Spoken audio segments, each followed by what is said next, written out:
I trusted my wife without question. For nearly a decade, I stood by her without second thoughts, without doubts. We had weathered storms together, fought through silence and disagreements, and still managed to find our way back to each other, every time. I thought we were unbreakable, solid. But something changed. Not all at once.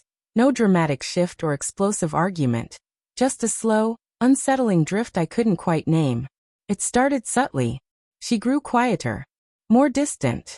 Her eyes were there, but her mind seemed elsewhere. She laughed less, touched me less, and started carrying her phone like a second heartbeat. Always in her hand, always face down, locked tight like a vault. I brushed it off at first, convincing myself I was imagining it. Paranoia maybe. Overthinking. Then one evening, she went to bed early, saying she had a headache. I stayed up, tidying the kitchen, when her phone lit up on the table.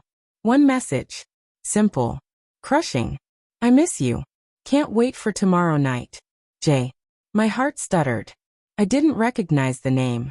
But I recognized the feeling, the nauseating rush of betrayal.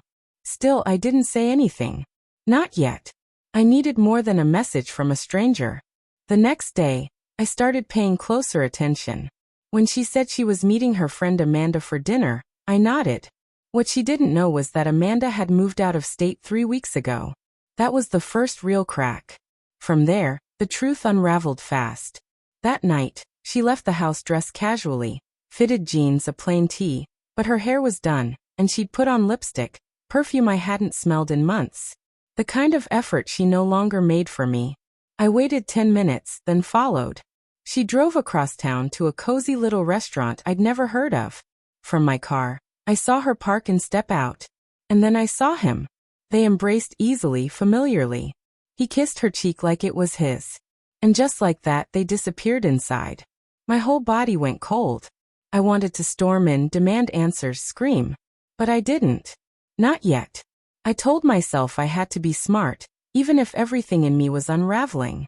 So I started digging. The next few days were a blur of quiet investigation. I combed through our joint bank statements, restaurants I'd never visited, boutique hotel stays, flowers, little luxuries that hadn't been meant for me. It was like she was living a parallel life, one where I didn't exist. Then I got the break I needed. I overheard her on the phone. She thought I was out of earshot. I can't wait to see you Tuesday night. Same place as always. Calm, warm, happy. Like she wasn't tearing a marriage apart. Tuesday came. She left just after 7 p.m., claiming she had to work late. I already knew where she was going. I arrived at his place before she did. My hands were shaking as I knocked on the door. It swung open after a few seconds, revealing a guy in his mid-30s, confused, maybe even a little afraid. "Who are you?" he asked. "I'm her husband," I said flatly. His expression drained of color. "You're her what? She didn't tell you, did she?" I asked, stepping inside. "She said you two had separated." I studied him. Either he was a world-class liar, or he'd been just as misled as I had. I didn't care anymore. I had one goal. "She's on her way," I told him. "When she knocks, you open the door. Don't say a word. Just let her in. I'll handle the rest." He hesitated. For a second, I thought he might push back. But eventually he nodded, silently backing away. A few minutes later, we heard it, a soft knock. Jason walked over, opened the door, and there she was. Smiling. Takeout bag in hand. Her face lit up in that gentle way she used to smile at me. Until she saw me. Her smile died on her lips.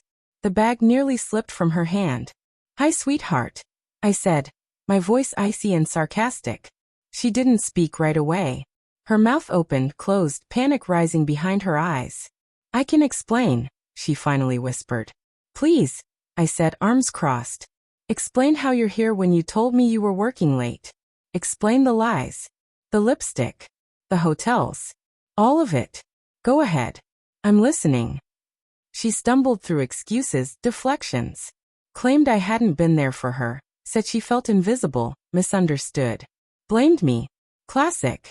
Then Jason, still standing near the door, arms crossed, spoke up. "You told me you were divorced." Her head whipped toward him. "Jason, No," he said, cutting her off. "Did you lie to me too?" She reached out toward him, some desperate attempt to hold on. I didn't mean to. It just got complicated. But he stepped back, disgust clear in his face. I don't want any part of this. And just like that, he walked away, down the hallway, leaving her standing there, small, stunned, and unraveling. I didn't move. Just stared at her. That didn't go quite the way you planned, huh? I said, voice low and cold. Hope it was worth it. Then I left. That night, I packed a bag and went to a friend's place. I couldn't sleep under the same roof as her anymore. I'd lived with the weight of doubt for too long. I wasn't going to carry betrayal too. She tried to call. She texted. She begged. But it was too late. Jason had already vanished, blocked her everywhere, gone like a ghost. She lost him. She lost me. She burned everything down with one match, thinking she could handle the flames. But she was wrong. I filed for divorce and never looked back. Yes, it hurt. More than I can describe. But it also felt like breathing after drowning. The silence that followed wasn't empty. It was peaceful. Healing. Real. And that peace? That made every painful step worth it.